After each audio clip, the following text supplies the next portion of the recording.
మీ మీ ఎంతమంది భార్యలు సార్ మీకు? మూడో భార్యకి పుట్టిన పిల్లలే కదా సార్? ఒక రెండవ భార్య మీడియా ముందుకు వచ్చి ఏడ్చింది కదా సార్? ఆడోళ్ళని ఏడిపించమన్నా చెప్పింది. ద్రౌపదిని ఏడిపించినందుకు మహాభారతం జరిగింది. సీతమ్మని ఏడిపించినందుకు రామాయణం జరిగింది. సచీదేవిని ఏడ్పించినందుకు శివపురాణం జరిగింది.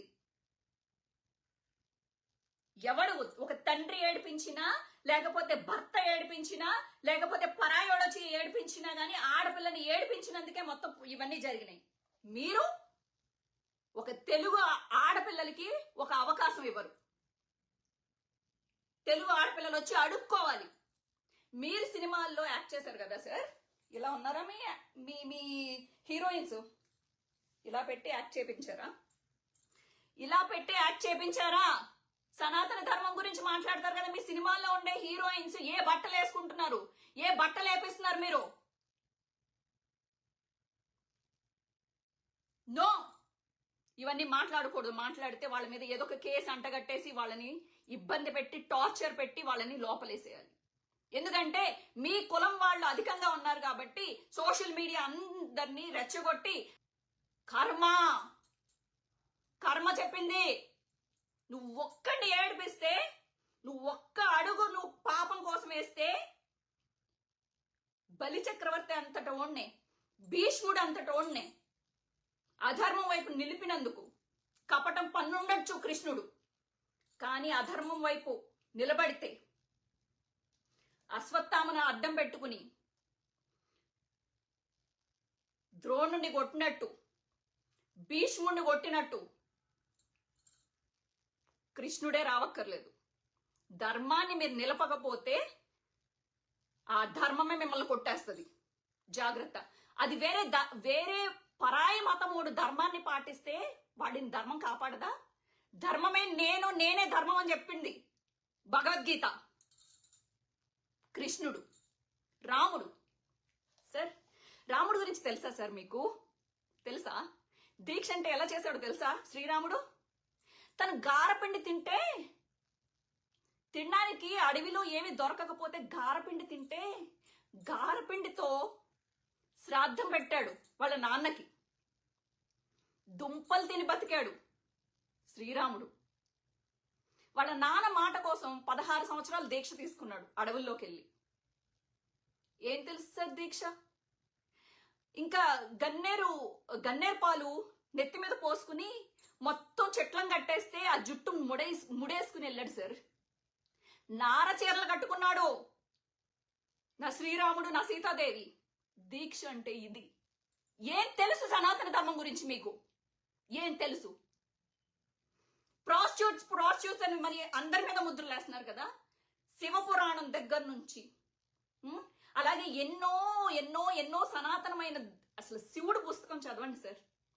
శివపురాణంలోనే కాదు, శ్రీశైలానికి సంబంధించిన ఒక కథలో కూడా నేను అది టైం వచ్చినప్పుడు నా ఛానల్లో పెడతాను. ఒక వేశ్యకి కూడా మోక్షం ఇచ్చిన దేవుడు మన దేవుడు. వేశ్యలు ప్రతి వాళ్ళు వేశ్యలేనా మీకు? ఒక ఆడది, ఒక నారి, ఒక దేవి బయటకు వచ్చి మాట్లాడితే అది వేశ్య. ఇదా మనకి నేర్పించింది మన సనాతన ధర్మం?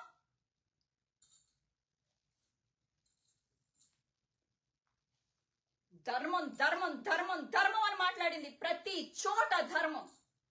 రాముడు మనిషిగా పుట్టి ఒక రాజయ్యుండి, కృష్ణుడు ఒక రాజయ్యుండి ధర్మమే మాట్లాడారు. అన్ని సకల సౌకర్యాలు నా దగ్గర ఉన్నాయి కదా, నేను డిప్యూటీ సీఎంని కదా, నా చుట్టూ వేల మంది పోలీసులు ఉన్నారు కదా, నాకు అర్హత ఉంది కదా, నేను ఏమైనా చేస్తే ధర్మం అని మాట్లాడితే మాత్రం ధర్మం ఒప్పుకోదు కదా. పరాయోడు ఏ మతమైనోడైనా సరే, పరాయోడు ఏ కులమోడైనా సరే ధర్మాన్ని పాటిస్తే వాడి దైవం అవ్వచ్చు, మన దైవం అవ్వచ్చు, వాడిని కాపాడుతుంది ధర్మం. ధర్మం సూత్రం ఇది, ధర్మం చక్రం ఇది, కాలచక్రం ఇది. ఏం తెలుసు? మాట్లాడండి. ఏ పురాణం చెప్పింది మీకు ఈ పాపం చేయమని, రాజకీయాలు చేసుకోండి అని చెప్పి?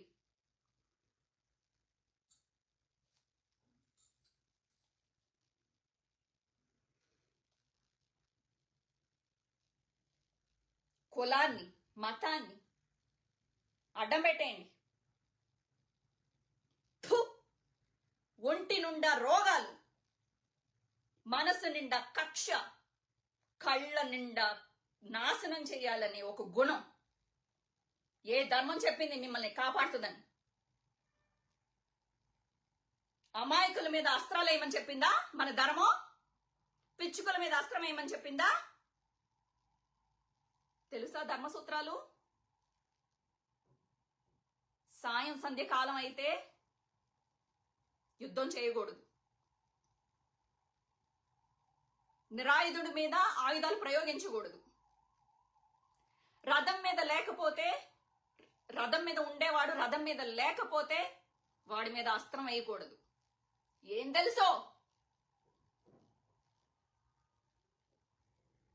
ఎవడైనా తెలుసో తెలియకో నాలాంటోళ్ళు ఒక చిన్న తప్పు చేస్తే వాడిని జీవితాంతం ఈ సోషల్ మీడియా అడ్డం పెట్టుకుని వాళ్ళ క్యారెక్టర్ అసాసినేట్ చేసి, ఇంక్లూడింగ్ మీడియా, మీడియా నాలాంటి అమాయకులైన ఆడోళ్ళని మీ ఇష్టానికి ట్రోల్ చేసి మీ ఇష్టానికి జడ్జి చేస్తారు.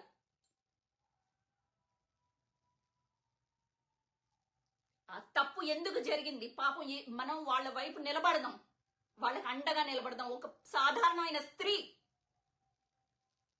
అన్యాయంగా నిలబడితే అదే సనాతన ధర్మంలోకి వస్తా. ద్రౌపది మెన్సెస్ లో ఉండి ఏకవస్త్రం మీద ఉండి కౌరవులు లాక్కొస్తుంటే పంచ పాండవులు ఇలా కూర్చుంటే ఆ వస్త్రాన్ని, తన గౌరవాన్ని, తన మానాన్ని కాపాడింది శ్రీకృష్ణుడు. మరి మీరు ఈ ఫ్యామిలీ, ఆ ఫ్యామిలీ, ఆ మెగా ఫ్యామిలీ, ఈ సురేష్ ఫ్యామిలీ, ఆ మీడియా, ఈ మీడియా అందరూ కలిసి నన్నేం చేశారు? డబ్బులు తీసుకుంది, పారిపోయింది, భయపడింది. నోరు మూసుకుని కూర్చుంటే భయపడింది, డబ్బులు తీసేసుకుంది. నోరు మూసుకుని కూర్చోకపోతే ఇది వేశ్య. ఇది మీడియా. ఈ మధ్య కాలంలో కూడా చూస్తున్నా నేను ఎంతమంది ఆడవాళ్ళని మీ టీఆర్పీల కోసం ఆ జానీ మాస్టర్ కేసులో అవ్వచ్చు, కాసేపు వాళ్ళు మంచోళ్ళు అంటారు, కాసేపు వాళ్ళు చెడ్డోళ్ళు అంటారు, కాసేపు ఏదో డిమాండ్ చేసిందంటారు, కాసేపు ఏదో లాభం పొందిందంటారు. ఆడోళ్ళని నిట్ట నిలువుగా నాశనం చేసేది మీడియా. ఎందుకు? నేను నమ్ముకున్న వైఎస్ఆర్సీపీ పార్టీ, ఇంత సపోర్ట్ చేసిన వైఎస్ఆర్సీపీ పార్టీ నన్ను ఎందుకు దగ్గర తీయలే?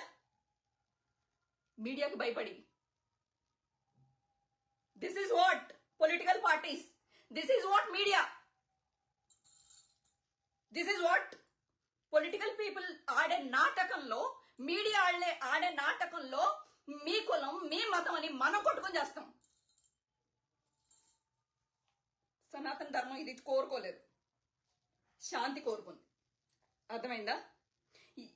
ఈ డ్రామాలో మీరు పడిపోయి మనం కొట్టుకుని మనం శ్రీరెడ్డిని అవమానించాలి. శ్రీరెడ్డి మన పార్టీ కాదు. శ్రీరెడ్డి మాట్లాడేదంతా తప్పే. ఇంకెన్ని రోజులు కులం, ఇంకెన్ని రోజులు మతం, ఎన్ని రోజులు కొట్టుకుందాం చెప్పండి? ఏ సుఖపడుతున్నాం ఇలా కొట్టుకొని?